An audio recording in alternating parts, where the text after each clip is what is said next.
Shalom, selamat siang. Yang saya hormati Ibu Dr. Dianaria Wenapi Tubut, SHMA sebagai dosen pengampu hukum pertanahan semester 2. Dan juga yang saya cintai dan saya banggakan rekan-rekan mahasiswa-mahasiswi program studi Magister Hukum Universitas Indonesia dimanapun berada.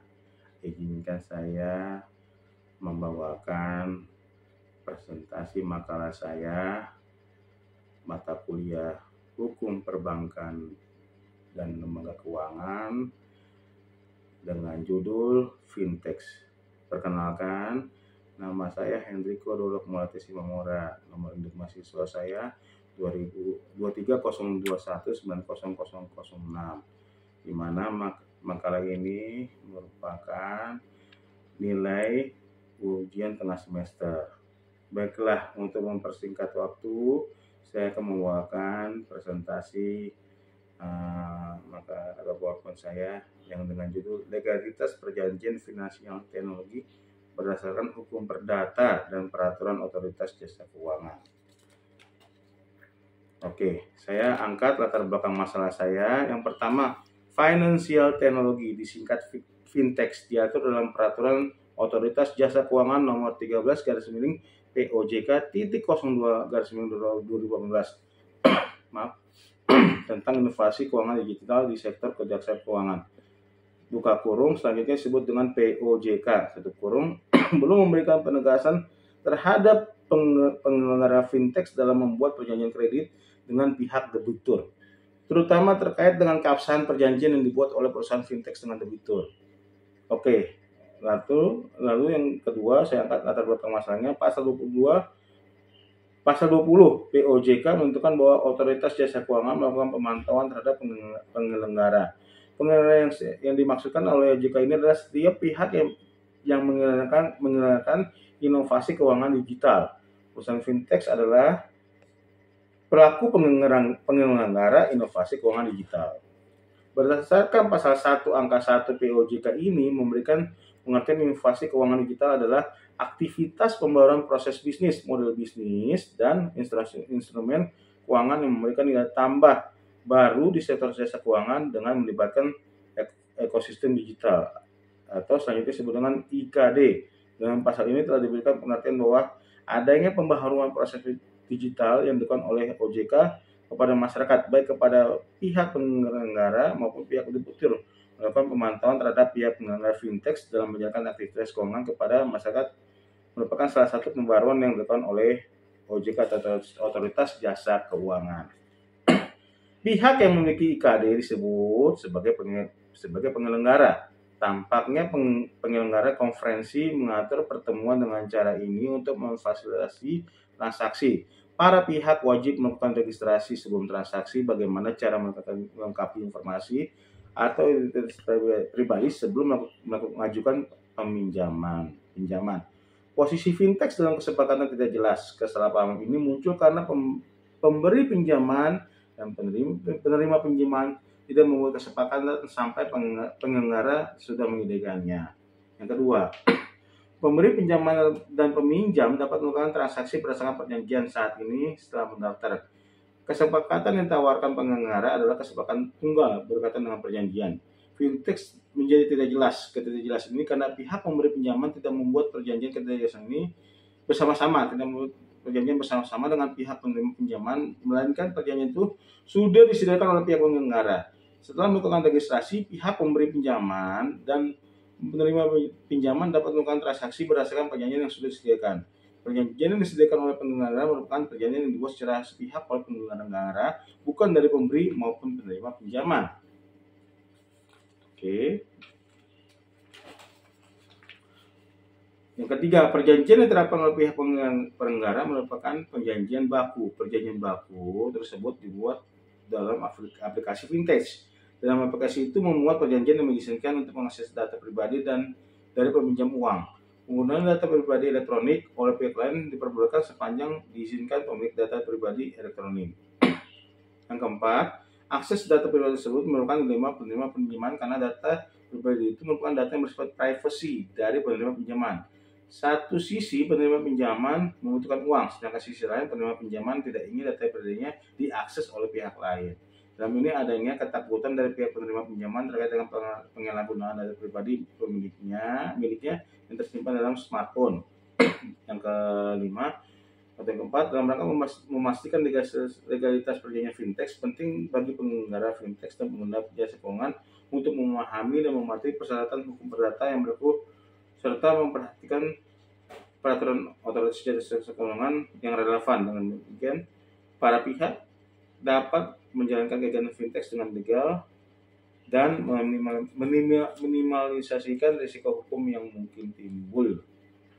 Sedangkan mengenai keabsahan perjanjian jual beli online secara e-commerce oleh pihak yang masih di bawah umur sangat menimbulkan keraguan dikarenakan perjanjian tersebut telah melanggar ketentuan KUH Perdata dan perjanjian jual beli online yang dilakukan oleh pihak yang belum cukup umur, akibatnya dapat dibatalkan. Dari uraian atau paparan di atas tadi saya paparkan di atas, saya tertarik membuat judul masalah menjadi legalitas perjanjian finansial teknologi berdasarkan hukum perdata dan peraturan otoritas jasa keuangan. Oke. Rumusan masalahnya yang saya angkat yaitu pertama, bagaimana landasan hukum terkait perjanjian finansial teknologi. Yang kedua, bagaimana legalitas atau keabsahan mengenai sayangnya perjanjian finansial teknologi berdasarkan kitab undang-undang hukum perdata. Tujuan penelitian yang saya angkat yaitu yang pertama, untuk mengetahui landasan hukum terkait perjanjian finansial teknologi. Yang kedua, untuk mengetahui legalitas mengenai sahnya perjanjian finansial teknologi. Oke, saya akan masuk kepada pembahasan 1. Landasan hukum terkait perjanjian finansial teknologi. Perjanjian fintech memiliki keterkaitan dengan peraturan otoritas jasa keuangan atau OJK, Undang-Undang Informasi dan Transaksi Elektronik UU ITE dan Kitab Undang-Undang Hukum Perdata atau KUH Perdata. Secara yuridis, KUH Perdata merupakan peraturan yang bersifat umum dan menjadi dasar bagi perjanjian fintech. Dasar dari adanya perjanjian termasuk perjanjian fintech adalah kesepakatan kecakapan, kausa yang halal, dan sebab yang halal. Jika perjanjian fintech tidak memenuhi persyaratan ini, maka perjanjian tersebut dapat dianggap batal demi hukum atau dapat dibatalkan. Namun pembatalan harus melalui pengadilan dan bukan ditentukan oleh para pihak. KUH Perdata menjadi dasar hukum pertama dalam perjanjian fintech karena pasal 1320 KUH Perdata sangat mendasar dan dapat diberlakukan pada semua jenis perjanjian. Meskipun KUH Perdata adalah peraturan yang bersifat umum, tetapi selama perjanjian fintech belum diatur secara khusus, KUH Perdata tetap dapat diberlakukan terhadap berbagai jenis perjanjian. Lalu, ketentuan dalam pasal 26 ayat 1 Undang-Undang ITE mengatakan bahwa penggunaan informasi melalui media elektronik yang mengangkut data pribadi seseorang harus dilakukan dengan persetujuan orang yang bersangkutan, kecuali ditentukan lain oleh peraturan perundang-undangan. Hal ini menegaskan bahwa data pribadi para pihak tidak boleh diakses tanpa persetujuan dari pemilik data. Pasal selanjutnya, pasal 6 ayat 2 Undang-Undang ITE mengatakan bahwa jika hak seseorang yang terkait dengan data pribadi dilanggar, orang tersebut dapat mengajukan gugatan atas kerugian yang ditemukan berdasarkan undang-undang ini. Pasal ini memberikan perlindungan hukum pada pemilik data pribadi. Dalam konteks perjanjian fintech, Undang-Undang ITE memberikan dasar hukum dalam membuat perjanjian melalui transaksi elektronik. Fintech merupakan terobosan baru dalam dunia maya atau elektronik, dan perjanjian fintech bergerak dalam bidang keuangan atau jasa keuangan. Oleh karena itu, dasar hukum dalam Undang-Undang ITE berlaku bagi para pihak yang menggunakan jasa keuangan secara elektronik. Dalam konteks penggunaan perjanjian baku dalam perjanjian fintech, dasar hukumnya terkait dengan pasal 1338 KUHP Perdata. Pasal ini mengaksanakan jika penyelenggara fintech menggunakan perjanjian baku, perjanjian tersebut harus sesuai dengan ketentuan perundang-undangan. Perjanjian baku dalam perjanjian fintech disebut oleh satu pihak, yaitu para pihak penyelenggara fintech sebagai keuangan. Dalam perjanjian fintech tersebut terdapat bagian kreditur atau penyedia jasa keuangan dan pihak debitur penerima jasa keuangan. Pihak kreditur menetapkan syarat-syarat yang harus dipenuhi oleh pihak debitur. Syarat-syarat ini tercantum dalam perjanjian yang dibuat oleh kreditur secara sepihak. Namun penting dicatat bahwa klausula eksonerasi yang merupakan klausula yang mengalihkan tanggung jawab dari kreditur kepada debitur dilarang dalam KUHP Perdata. Hal ini karena pengalihan tanggung jawab tersebut tidak memenuhi unsur objektif dari perjanjian sesuai dengan pasal 1338 KUHP Perdata. Pengalihan tanggung jawab kepada pihak kreditur yang lebih lemah dalam suatu perjanjian sangat dilarang. Selanjutnya, pasal 36 ayat 2 Peraturan Otoritas Jasa Keuangan atau POJK mengatakan bahwa jika penyelenggara fintech menggunakan perjanjian baku tersebut harus disusun sesuai dengan peraturan perundang-undangan. Perjanjian baku yang digunakan oleh penyelenggara juga dilarang untuk menyatakan pengalihan tanggung jawab atau kewajiban penggara kepada pengguna, serta mengatakan bahwa pengguna tunduk pada peraturan baru, tambahan, lanjutan, dan atau perubahan yang dibuat secara sepihak oleh penggara selama pengguna memegang layanan. Dalam kedua ketentuan tersebut, yaitu pasal 138 KUHP Perdata dan pasal 36 ayat 2 POJK, diatur bahwa perjanjian baku dalam perjanjian fintech harus memenuhi ketentuan peraturan perundang-undangan yang berlaku. Perjanjian baku dan perjanjian fintech tersebut dilarang selama perjanjian tersebut mematuhi ketentuan peraturan perundang-undangan yang berlaku. Hal ini memberikan kesempatan kepada pihak penyelenggara untuk membuat perjanjian, asalkan tidak terdapat ketentuan yang mengalihkan tanggung jawab dari kreditur kepada debitur. Pengalihan tanggung jawab tersebut merupakan dilarang oleh peraturan perundang-undangan. Dalam konteks perjanjian fintech, pihak yang membuat perjanjian adalah pihak pengguna jasa keuangan, sedangkan pihak kreditur dan pihak debitur berperan sebagai pengguna jasa keuangan. Perjanjian fintech tersebut dapat melalui pihak penyelenggara yang merupakan pihak jasa keuangan yang telah melakukan izin dari otoritas jasa keuangan atau OJK. Oleh karena itu, pihak penyelenggara adalah pihak yang mengadakan perjanjian. Dengan demikian, ketentuan tersebut menjadi dasar hukum dalam perjanjian fintech yang menegaskan peran dan tanggung jawab masing-masing serta masing pihak serta melarang pengalihan tanggung jawab yang tidak sesuai dengan peraturan perundang-undangan yang berlaku. Oke, pembahasan kedua, legalitas mengenai sahnya perjanjian finansial teknologi berdasarkan Kitab Undang-Undang Hukum Perdata. Keabsahan perjanjian fintech pertama mengacu pada pasal 1320 KUHP Perdata sebagai landasan yang besar dalam menganalisis keabsahan perjanjian fintech. Perjanjian fintech wajib memenuhi syarat subjektif dan syarat objektif dalam perjanjian. Apabila dilihat dari perjanjian yang dibuat, maka yang membuat perjanjian itu bukanlah para pihak, melainkan pihak penyelenggara pihak kreditur dan pihak debitur hanya sebagai pihak pengguna jasa keuangan saja. Berdasarkan analisis peneliti atau saya, maka pihak penyelenggara jasa keuangan tersebut adalah pihak yang wajib memperhatikan syarat subjektif dan objektif tersebut. Pihak penyelenggara tidak hanya wajib memperhatikan saja, tetapi wajib mengutamakan unsur subjektif dan objektif dalam pembuatan fintech. Unsur tersebut menjadi unsur utama dalam pembuatan perjanjian. Apabila perjanjian tersebut memenuhi unsur tersebut, maka perjanjian fintech itu sah menurut hukum. Dengan demikian, perjanjian yang diadakan oleh pihak penyelenggara maupun perjanjian tersebut merupakan perjanjian baku yang hanya dibuat oleh pihak penyelenggara, tetap saja wajib mengutamakan pasal tersebut sebagai keabsahan fintech. Perjanjian fintech yang sudah sesuai dengan pasal 31320 KUHP Perdata merupakan perjanjian yang memiliki kepastian hukum, kepastian dalam transaksi jasa keuangan. Apabila telah memiliki kepastian hukum, maka perjanjian tersebut dapat dijadikan bukti otentik. Apabila suatu saat nanti mengalami sengketa terkait dengan perjanjian, maka dapat dijadikan sebagai bukti yang sempurna untuk membuat pihak yang merugikan secara langsung perjanjian dapat memberikan jaminan keamanan dalam membuat perjanjian. Dalam konteks perjanjian fintech seperti yang saya jelaskan, pihak penyelenggara bertindak sebagai perantara antara pihak pengguna jasa keuangan, yaitu kreditur dan debitur. Perjanjian tersebut biasanya sudah disusun sebelumnya oleh pihak penyelenggara dan pihak pengguna hanya perlu menerima perjanjian tersebut tanpa melakukan perubahan substansial.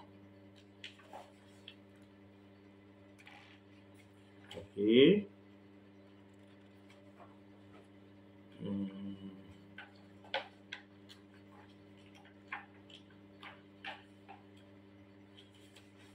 Nah, di sini saya berikan contoh-contoh perjanjian fintech. Yang pertama, perjanjian fasilitas pendanaan. Terus ada yang kedua, pihak funding facility agreement. Perjanjian fasilitas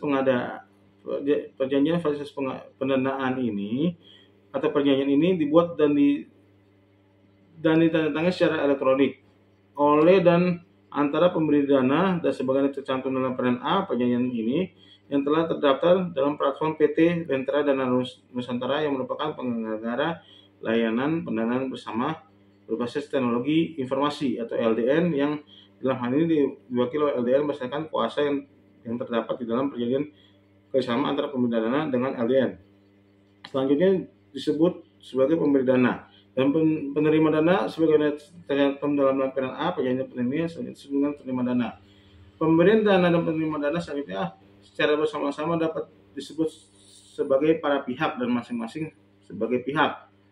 Funding Facility Agreement-nya ini tadi kalau saya ini pakai bahasa Inggris.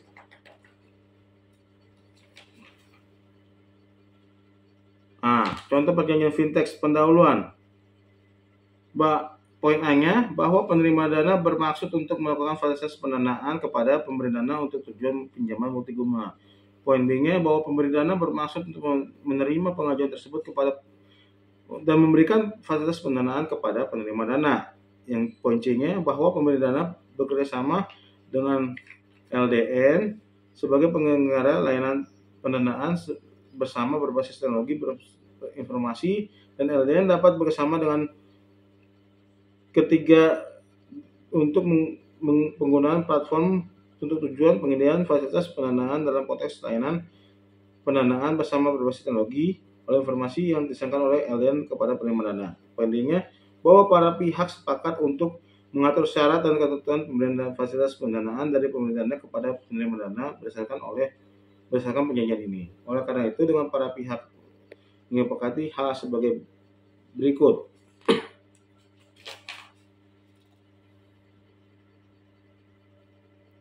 Definisi kata-kata atau istilah-istilah yang dimulai dengan huruf kapital yang digunakan dalam perjanjian yang ini didefinisikan dalam syarat dan ketentuan umum perjanjian ini sebagaimana tercantum dalam lampiran D perjanjian atau dalam umum syarat dan ketentuan umum atau dalam sebagian lain dari perjanjian ini sebagaimana relevan.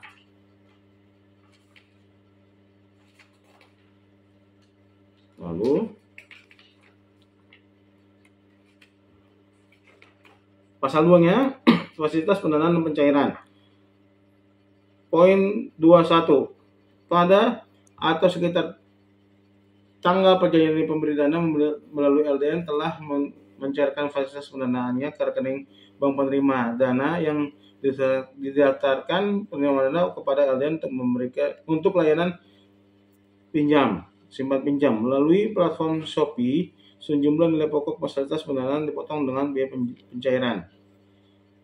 Poin 22, selain sebagaimana diatur dalam bagian lain dari perjanjian ini, ketentuan pokok dari fasilitas pendanaan adalah sebagaimana tercantum dalam lampiran B. Perjanjian ini yang merupakan bagian ini tidak dapat dipisahkan dari perjanjian ini. Poin 23, fasilitas pendanaan terdiri dari nilai pokok fasilitas pendanaan, jumlah biaya cicilan, dan biaya lainnya sebagaimana tercantum dalam lampiran B perjanjian ini. Poin 24, tujuan dari fasilitas pendanaan ini adalah untuk peminjaman multiguna atau tujuan fasilitas pendanaan. Para pihak sepakat bahwa fasilitas pendanaan hanya dapat digunakan untuk tujuan fasilitas pelaksanaan sebagaimana diatur dalam pasal poin 24 ini. Contoh perjanjian fintech tadi, perubahan dan pengakhiran kecuali sebagaimana diatur dalam pasal 33 ini, termasuk ketentuan perjanjian ini dalam kurung termasuk lampiran-lampiran perjanjian ini hanya dapat dilakukan dikesampingkan, dibebaskan atau diakhiri melalui persetujuan tertulis atau elektronik yang ditantangin oleh para pihak sesuai dengan peraturan perundang-undangan yang berlaku. Bahasa perjanjian ini tantangin dalam bahasa Indonesia dan di kemudian hari dapat digunakan dalam bahasa Inggris dan ditantangin oleh para pihak. Jika terjadi ketidaksesuaian antara versi bahasa Indonesia dan bahasa Inggris, versi bahasa Indonesia akan berlaku dan versi bahasa Inggris akan dianggap telah diubah secara otomatis agar sesuai dan selaras dengan versi bahasa Indonesia. Perjanjian ini telah disesuaikan dengan keuntungan perundang-undangan yang berlaku terhadap layanan pendanaan bersama berbasis teknologi informasi LDN, termasuk ketentuan peraturan OJK yang terkait, yaitu peraturan OJK nomor 10 POJK 2022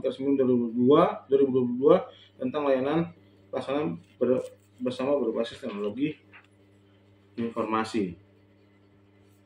Demikian perjanjian ini ditangani dengan menggunakan tanda tangan elektronik sebagaimana diatur dalam Undang-Undang Indonesia tahun 11 tahun 2008 tanggal 21 April 2008 tentang informasi dan transaksi elektronik. Berikut perubahannya dari waktu ke waktu oleh para pihak atau perwakilannya yang sah pada tanggal sebagaimana disebutkan di bagian awal perjanjian ini dan akan mempunyai kekuatan yang sama dengan perjanjian yang dibuat dan ditangani secara fisik. Jadi pemerintah menandatangani dan bagaimana pun menandatangani di sini. Jadi saya menyimpulkan kesimpulannya. Yang pertama, mengenai dasar hukum perjanjian fintech yang tercantum dalam pasal 1320 KUHP Perdata dan pasal 1313 KUHP Perdata adalah tidak tepat. Perlu diperjelas bahwa KUHP Perdata tidak secara khusus mengatur tentang perjanjian fintech karena KUHP Perdata merupakan undang-undang yang lebih umum mengenai hukum perdata di Indonesia. Namun terkait dengan perjanjian fintech ada beberapa dasar hukum yang relevan yaitu yang dapat berlaku, termasuk Undang-Undang Informasi dan Transaksi Elektronik atau Undang-Undang ITE. Undang-Undang ITE nomor 11 tahun 2008 merupakan undang-undang yang mengatur aspek hukum terkait dengan transaksi elektronik, termasuk perjanjian yang dilakukan melalui platform fintech. Undang-Undang ITE mengatur penggunaan data elektronik, keamanan transaksi elektronik, dan perlindungan informasi pribadi. Peraturan Otoritas Jasa Keuangan atau OJK, Otoritas Jasa Keuangan (OJK) sebagai lembaga pengawas dan regulator di sektor jasa keuangan di Indonesia menerbitkan peraturan-peraturan mengatur aktivitas fintech. Salah satu contohnya adalah POJK nomor 77/POJK.01/2016 tentang layanan pinjam meminjam uang berbasis teknologi informasi yang mengatur tentang pinjaman online melalui platform fintech. Peraturan OJK yang berlaku lebih spesifik dari Undang-Undang ITE karena secara khusus mengatur kegiatan fintech termasuk persyaratan operasional, perlindungan konsumen, penggunaan data dan tata kelola perusahaan fintech. Kesimpulan kedua, keabsahan perjanjian fintech dilakukan oleh prinsip-prinsip hukum yang berlaku dan ketentuan yang diatur dalam peraturan hukum yang relevan. Keabsahan perjanjian tidak semata-mata ditentukan oleh pihak penyelenggara fintech semata, tetapi tergantung pada pemenuhan persyaratan hukum yang berlaku. Pihak penyelenggara fintech bertindak sebagai penyedia layanan jasa keuangan dan menyusun perjanjian yang mengatur hubungan antara penyelenggara dan pengguna jasa keuangan. Namun keabsahan perjanjian tersebut harus tetap memenuhi prinsip-prinsip hukum yang berlaku seperti kesepakatan antara pihak yang terlibat, kebebasan dan kemampuan untuk membuat perjanjian, kesalahan, ketidakadilan, dan ketentuan hukum lainnya yang berlaku. Perjanjian fintech ini harus mematuhi peraturan hukum yang berlaku, termasuk peraturan yang dikeluarkan oleh lembaga pengawas jasa Otoritas Jasa Keuangan (OJK) di Indonesia. Peraturan tersebut menetapkan persyaratan dan kewajiban yang harus dipatuhi oleh pengguna fintech dan dapat mempengaruhi keabsahan perjanjian. Nah, saya juga memiliki saran. Yang pertama, para pihak yang terlibat dalam perjanjian fintech, baik pengguna fintech maupun pengguna jasa keuangan, perlu memastikan bahwa mereka memahami betul dan mematuhi ketentuan hukum yang berlaku. Hal ini melibatkan pemahaman mendalam tentang Undang-Undang ITE, KUHP Perdata, dan peraturan OJK yang berkaitan dengan perjanjian fintech. Saran ini mencakup melakukan penelitian dan konsultasi dengan ahli hukum yang berpermangan untuk memastikan bahwa perjanjian yang dibuat memenuhi persyaratan hukum yang berlaku dan melindungi hak dan kewajiban semua pihak yang terlibat. Saran yang kedua, dalam konteks perjanjian fintech penting untuk mendorong transparansi dan perlindungan konsumen. Saran ini mencakup transparansi dalam perjanjian pengguna fintech harus menyediakan informasi yang jelas dan mudah dipahami mengenai ketentuan perjanjian ini kepada pengguna jasa keuangan sebelum mereka menggunakan layanan fintech. Ini akan memungkinkan pengguna untuk memahami hak dan kewajiban mereka dengan jelas sebelum mereka menyetujui perjanjian. Transparansi dalam perjanjian akan membantu menghindari potensi kebingungan atau ketidakadilan di kemudian hari. Perlindungan konsumen terlepas dari ketentuan perjanjian yang sudah ada, perlu memastikan bahwa pengguna jasa keuangan dilindungi secara memadai dan klausula yang merugikan atau tidak adil. Di berbagai yurisdiksi ada regulasi perlindungan konsumen yang mengatur praktik bisnis fintech untuk melindungi kepentingan konsumen. Pihak penyelenggara fintech harus memastikan bahwa perjanjian mereka mematuhi ketentuan perlindungan konsumen yang berlaku untuk melindungi hak-hak dan kepentingan pengguna jasa keuangan. Saya harapkan makalah yang saya paparkan ini dapat berguna di program studi Magister Hukum Universitas Indonesia, dan juga kepada kita semua. Saya mengucapkan sekian terima kasih kepada Ibu Dr. Diana Ria Winata untuk memberikan waktunya untuk saya sebagai dosen hukum perbankan dan lembaga keuangan, dan juga kepada rekan-rekan Universitas Kristen Indonesia kelas D khususnya dimanapun berada. Tuhan Yesus memberkati.